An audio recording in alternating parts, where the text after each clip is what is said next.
What up, it's your boy Destiny back here to a brand new edition.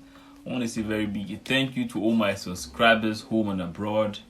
If today is your first time joining us here on this platform, please don't forget to smash that subscribe button. Don't forget to like and leave a comment down below. This channel will talk about different kind of stuff. We do reactions and what have you. So this particular segment is going to be a series actually. We're going to be talking about Africa and it's going to be titled Let's Talk Africa. So because this is what everybody should be talking about, all Africans should be talking about, both home and abroad actually.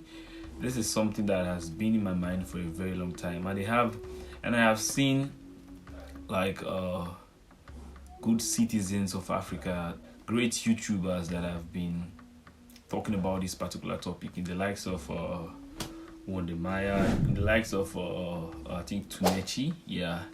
And also this other great YouTuber that went to Ethiopia recently, Mika Chavala.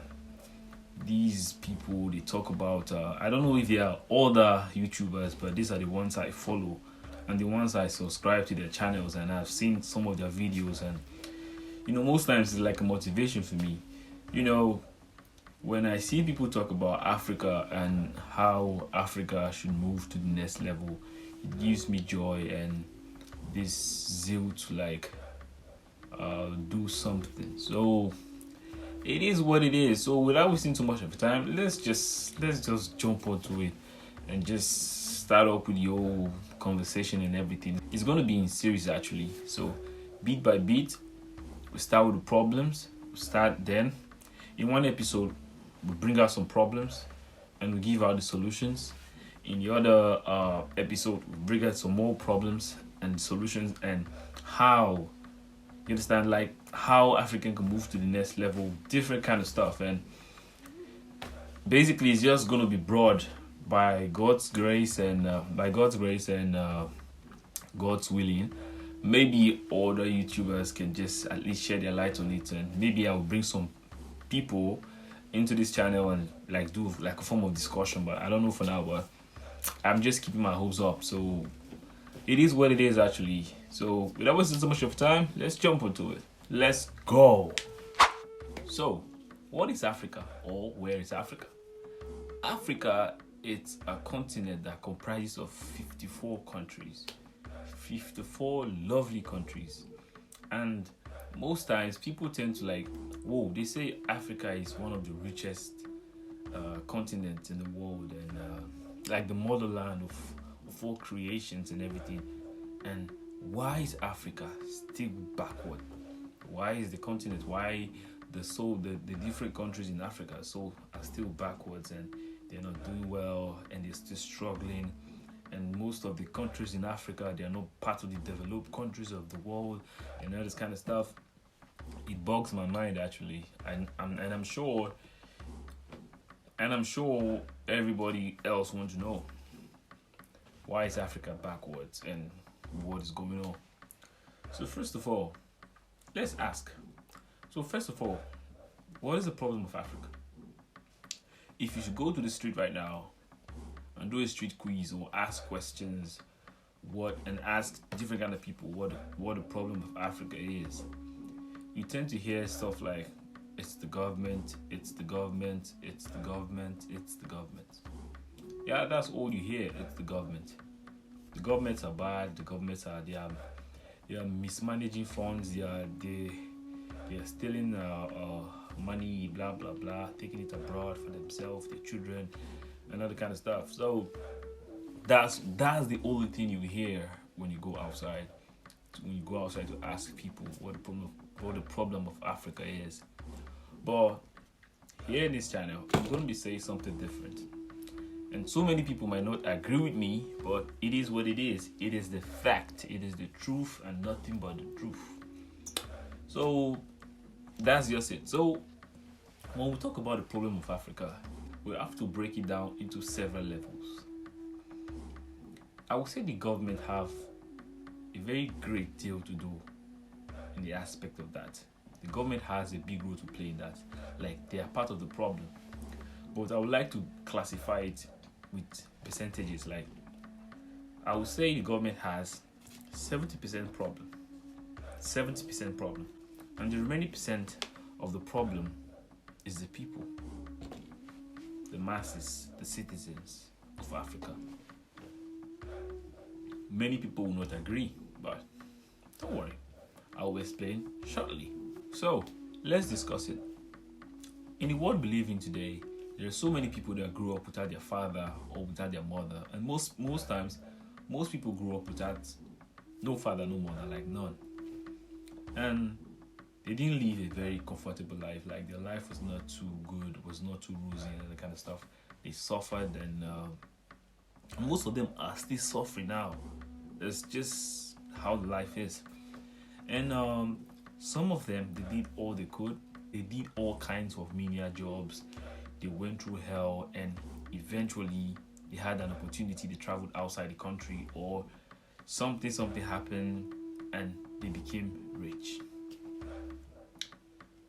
Why did that happen? Because they never gave up on their dreams. Even the ones that are still suffering now, that are still going through the same situation I'm talking about right now, they still didn't give up. They are still fighting for their life, right?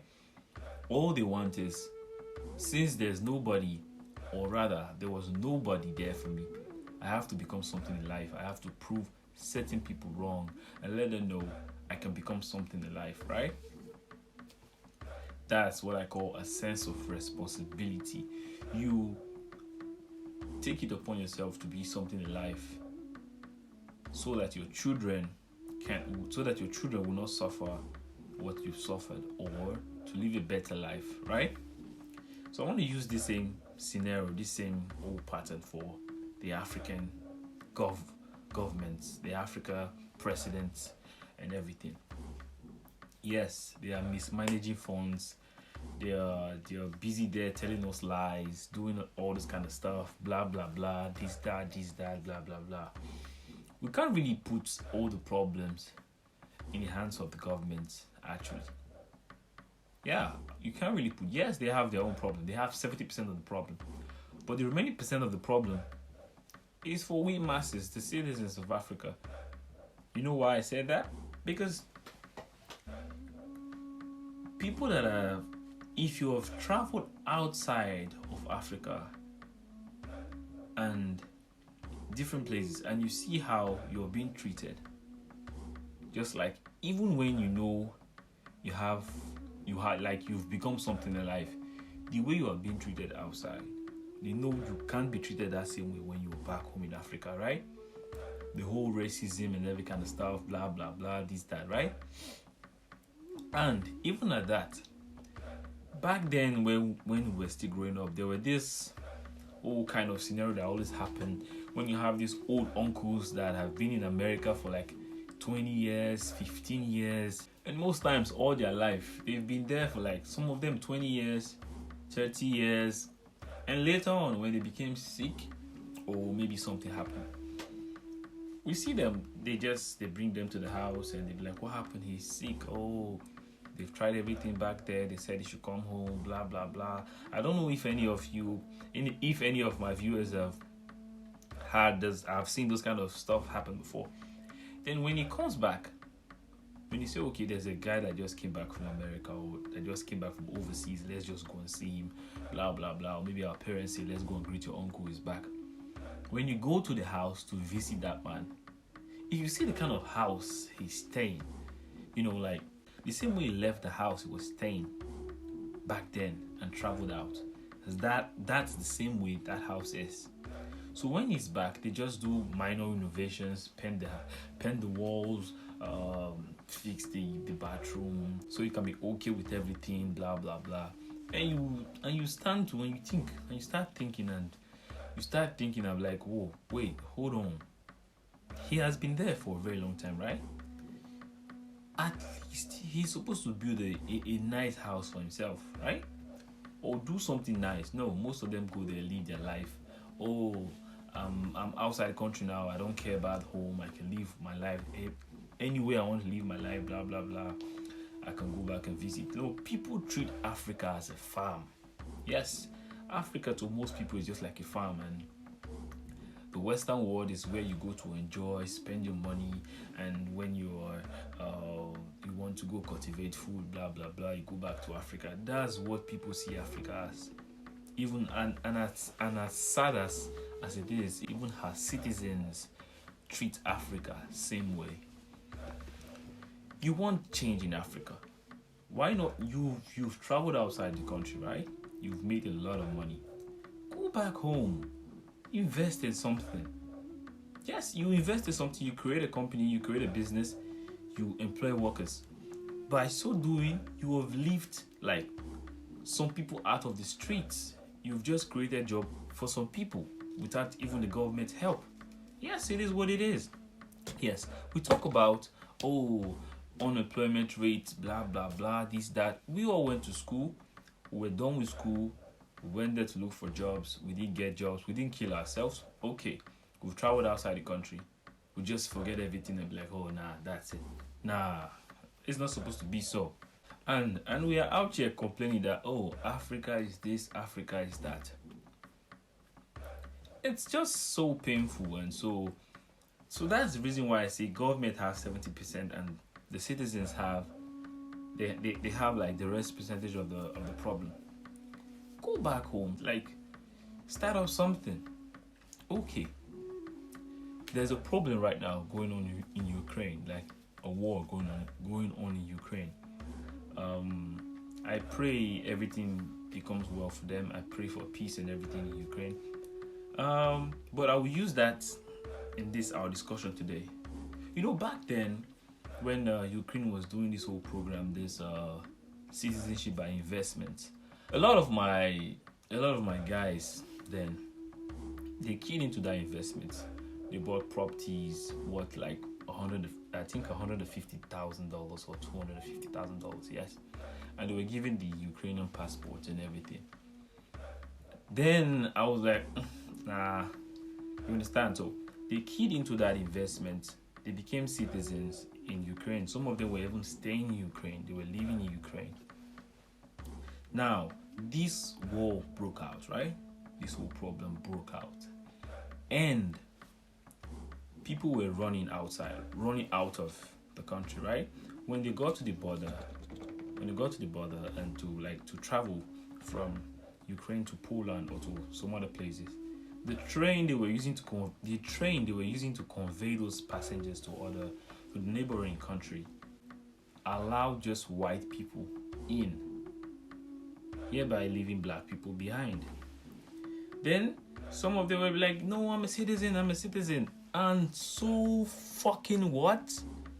People don't still understand this whole thing. See, listen, the fact that you're a citizen, bro, you're still black. It is what it is. You are still black, man. You are still going to be treated the same way they treated your forefathers. That's just how it is. There's something that everybody have to accept. Most times they tell you, go back home. Be like, I'm a citizen here. And so what? You have to go back home. You don't belong here, blah, blah, blah. We get this stuff every day. This is like a normal life for everybody. Like, this is just normal. It's what we see and what we hear every day. Then from there you tend to think, the house you bought there, damaged. Everything there is finished. So I don't even know. So that particular investment you made there, that's not what they are even considering now. They want to go and leave the country, neglecting their investments behind. But that would not happen in Africa. Even if it would happen in Africa, just a slight chance. You understand? You've traveled abroad, you've made a reasonable amount of money. Why not go back home to Africa? Invest that little money or that money you've made. Invest in it. Go back to the place you're from. Yes, go back to the place you're from. Look for something that the people there don't have, and that particular thing is like it's in high demand. Start up that business there, hereby creating jobs for people, hereby creating like more development in that particular area. That place will bring, because if people see, somebody has started something here, more people will want to like key into investment there because you started something there. Okay, this person has an investment here. I want to do something here. That whole place will be developed.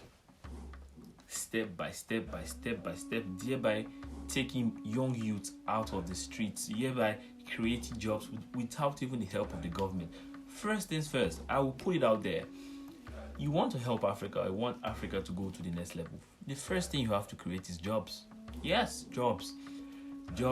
A jobless man is an angry man. A jobless man is a thief. A jobless man thinks wants to think outside the box. And when I say outside the box, you know what I mean.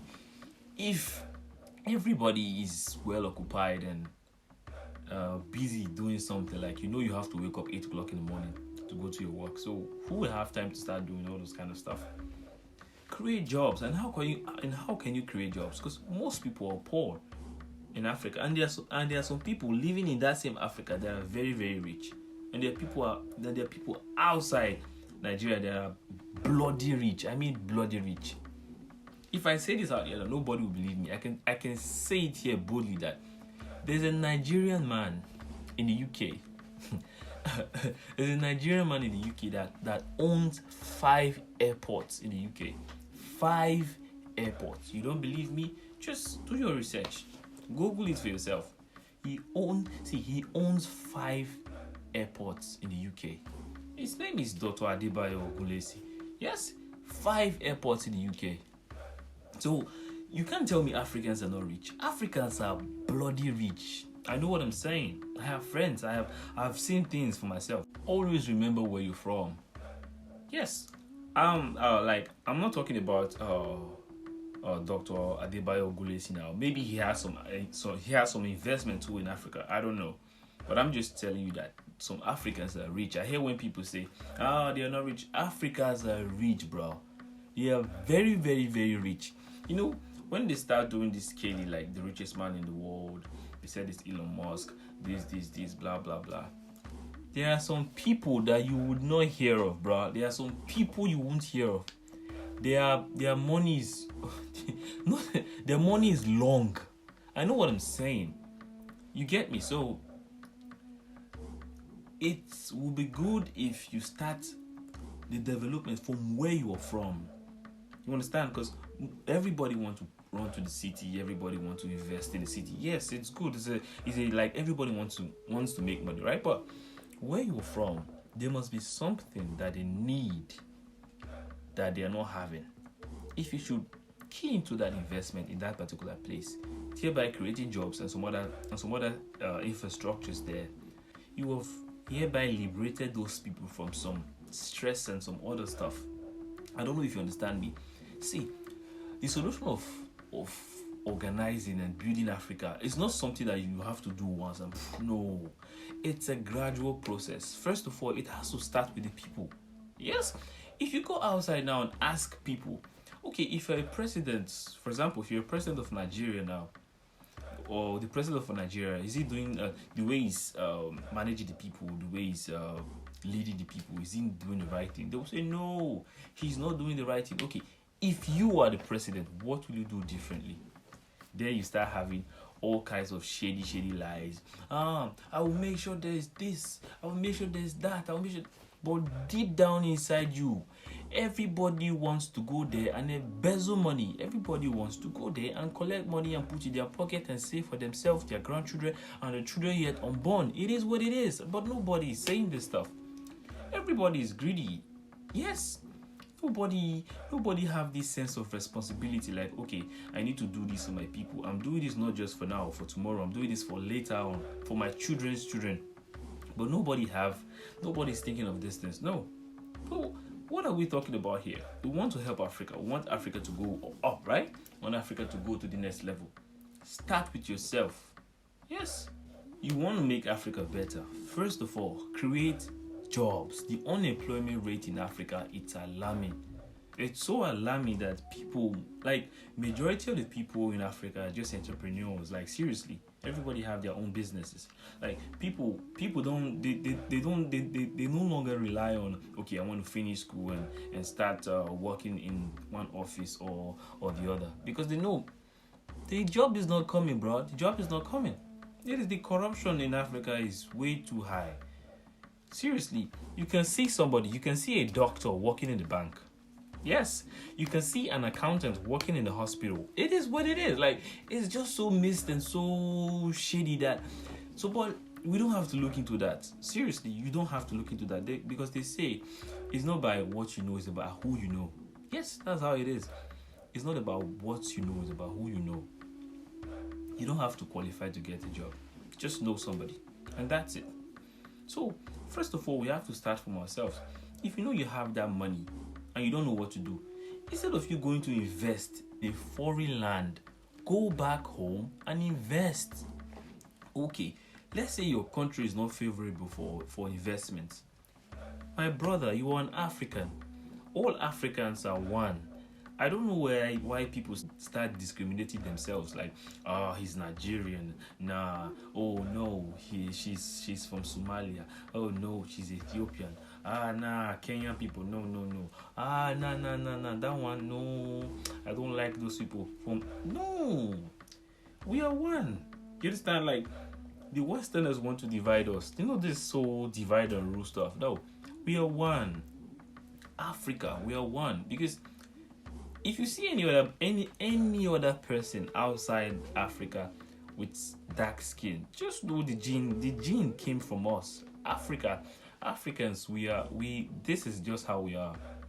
You get me? We are all one, irrespective of your country, your culture, your religion. Leave that aside. We are all one. You get me? I want to use Nigerians like an example. Everybody here, I'm not trying to take some people out of it.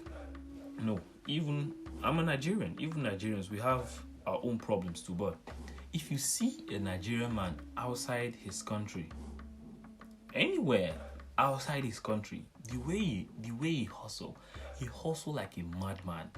Like most of them, they don't care like what people think about them. And if you see them, like if you can take a Nigerian man to a dry land, to a desert, and he will still tell you, "Hey, bro, I will make it," and you'll be like, "Huh, is he crazy? There's nothing here," and he will tell you, "My brother, I will make it," and it's just like they have this mostly Igbos, the Igbos. You get me? They have this zeal, like they like Africans, like Nigerians. We don't believe in giving up. Like we don't believe there's you tell me, for example, this is a can, right? This is a can of water. I can tell you, this can of water, my brother, I can make this thing fly. I'm just telling you the truth. And a Nigerian man will tell you, my brother, I can make this thing fly. Then you'll be looking at him like he's crazy. Like, is this guy crazy? How can a bottle water fly? And trust me, he will do it. It might take him years to do, but he will surely do it. We don't give up. But even at that, we have our own problems too.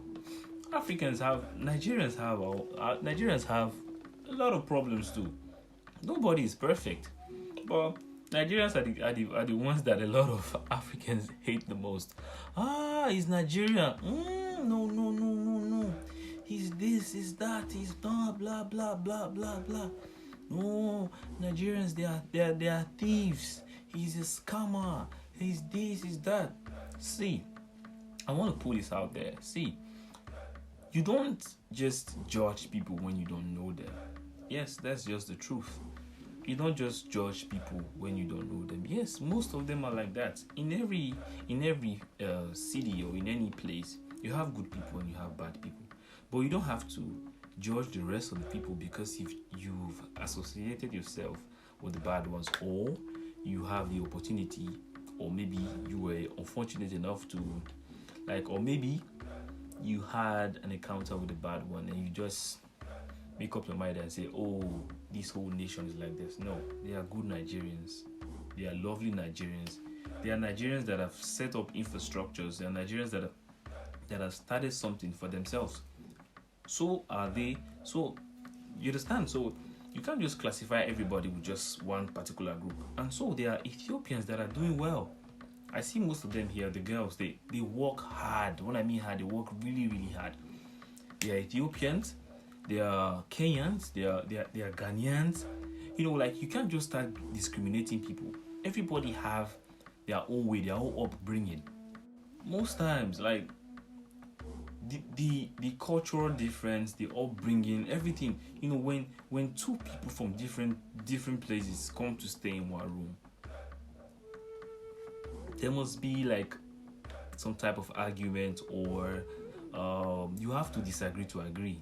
It is just the truth. You have to disagree to agree, because everybody have different upbringing. Everybody have different everybody have different beliefs. Everybody have their own way of doing things. But so when you come together, you tend to learn from each other. Okay, this is how they do their things. This is how this one do their things. Oh, I don't know, the way their own style of doing things is awful. I can't do like that. This whole person be like, this one person be like, nah, like this. You have to disagree to agree, because most times it is what it is. You have to get to know each other, not discriminating. No, this one I can't work with this person. Nah, he's from Kenya. Nah, this person is from Ghana. No, I can't work with this person. No, I don't like Somali people. Nah. No, I don't like anybody from Senegal. I don't like them. No, you don't have to say that. We are all one. If, for example, in your country, to set up a business or something, it's not something that you can do at that point in time with the amount of money you have, right? Move to another African country and do something. You'll be highly welcomed. It is just the truth. You'll be highly welcomed.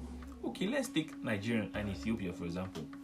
In Ethiopia, like 1 million birr in Ethiopia is equivalent to like I think 9 point something million naira in Nigeria.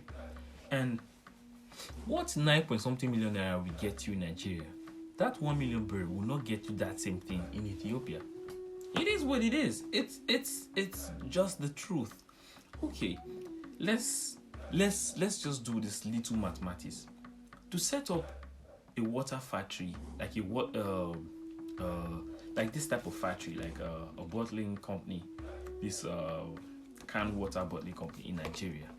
Let's just say the minimum amount of money you need is just to set up everything. Let's say you need like 20 million at most. 20 million, that's what you need if you really want a nice structure. A 20 million, like, but if you want to do something small, like 12 million, 13 million will be okay, naira. But if you compare this money to an Ethiopian birr, it's just 20 million. Like 20 million you want to use to set up this kind of business, right? For some Nigerians, 20 million is too expensive. Nah, it's too expensive. 20 million, nah. In Ethiopia, that can be like 2 point something million birr. Yes, 2 point something million birr, and that 2 point something million birr won't even get you up to anywhere in starting this type of bottling company in Ethiopia. So now you get what I'm saying. You can move from your comfort zone, go to a neighboring African country, go there, start up an investment. You can go from your country and be checking it out. You don't just have to say something from afar. Go there and see for yourself. Set up infrastructures. You can be in another place and be managing your business in another place. It is what it is. Why do you think governments look for foreign investors? Yes, they look for foreign investors.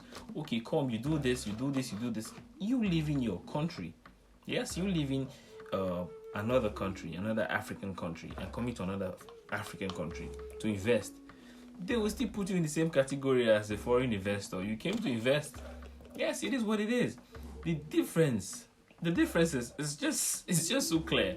Okay, another example. Take, for example, you want to buy a Highlander car, for example. In Nigeria, presently right now, a Highlander car, I think you can get it for like 4 to 5 million. Yes, 4 to 5 million. And yes, 4 to 5 million. Then that 4 to 5 million, if I should press my computer here, let's just say 5 million. 5 million, right? 5 million naira to Ethiopian brew.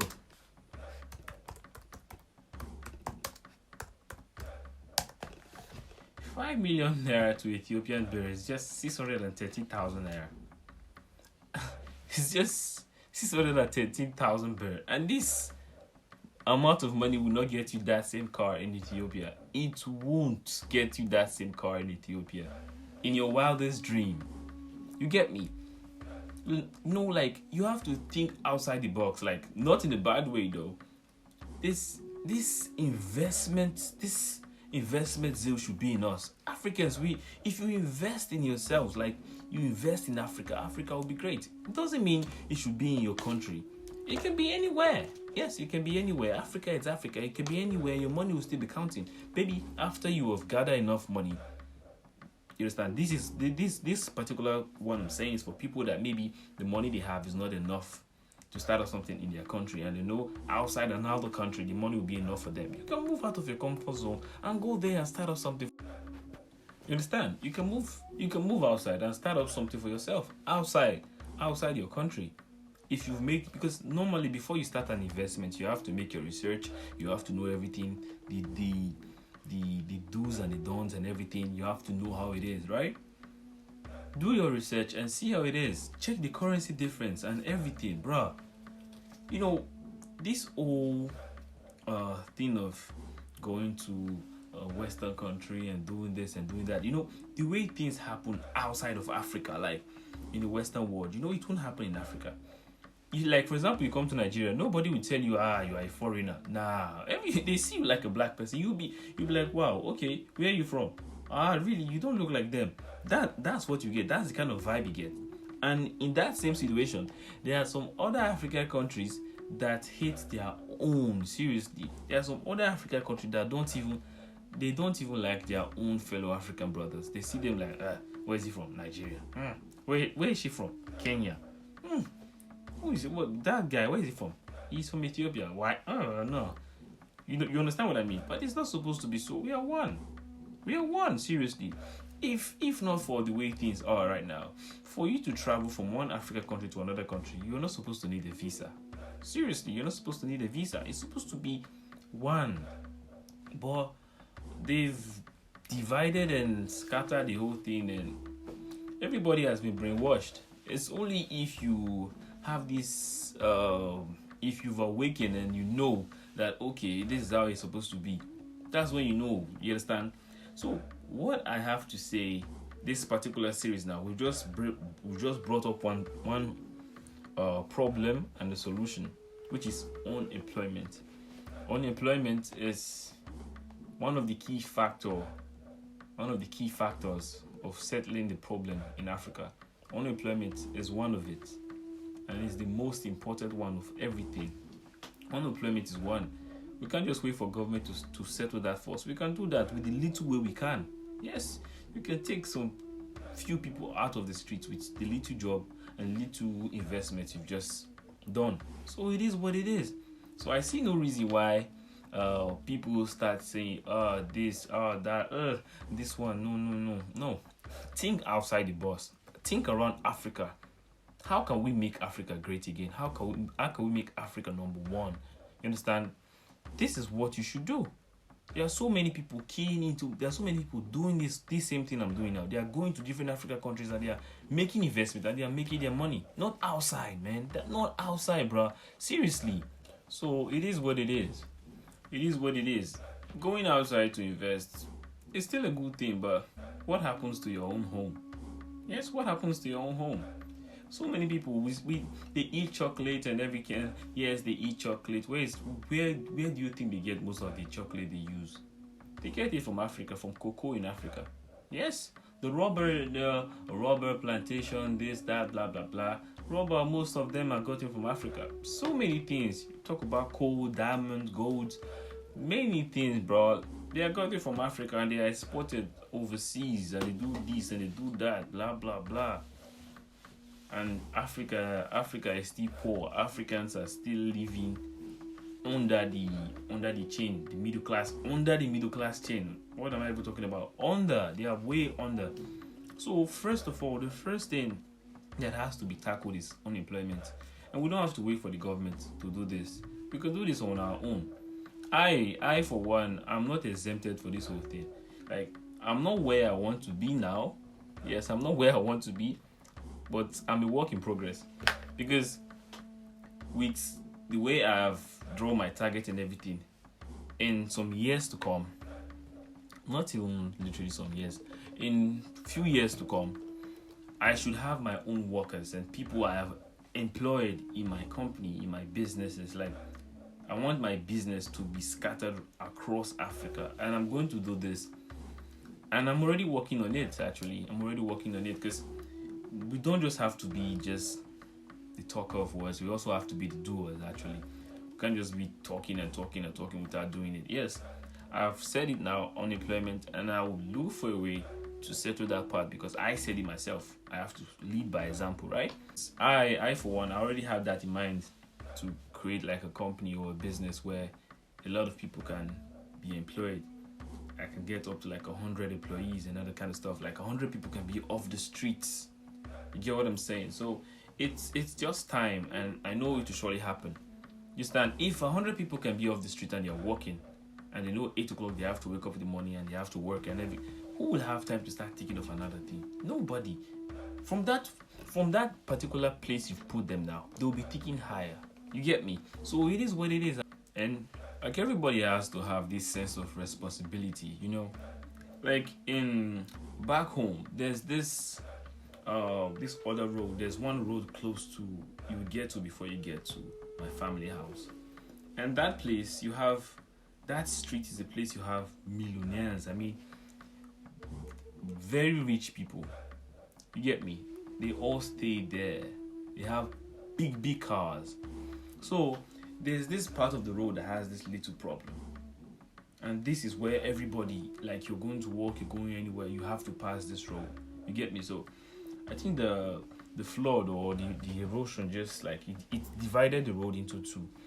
So they did like in Nigeria, they have what they call Ojonwe. Like, Ojonwe means like the first person to own a house in that whole community.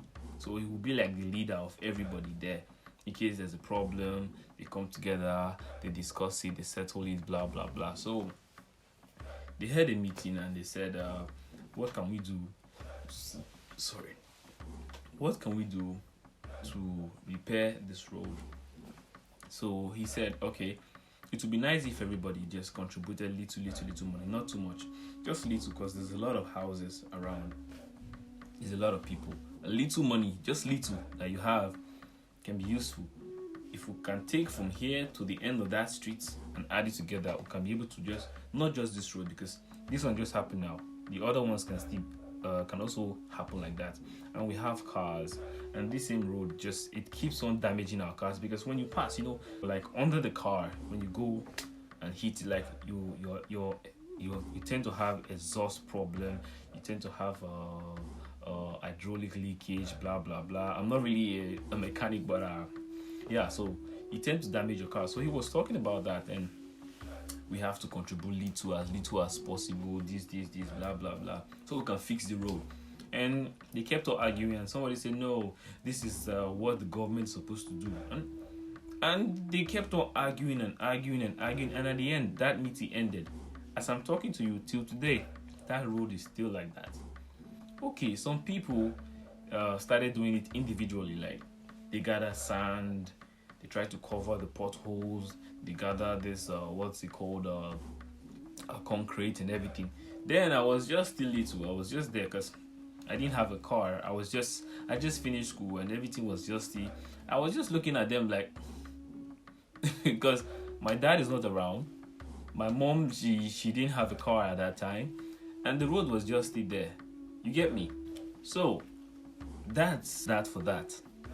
This particular segment, we've talked about unemployment, and not just waiting for the government alone to create employment for the people around us, for the youth and the citizens.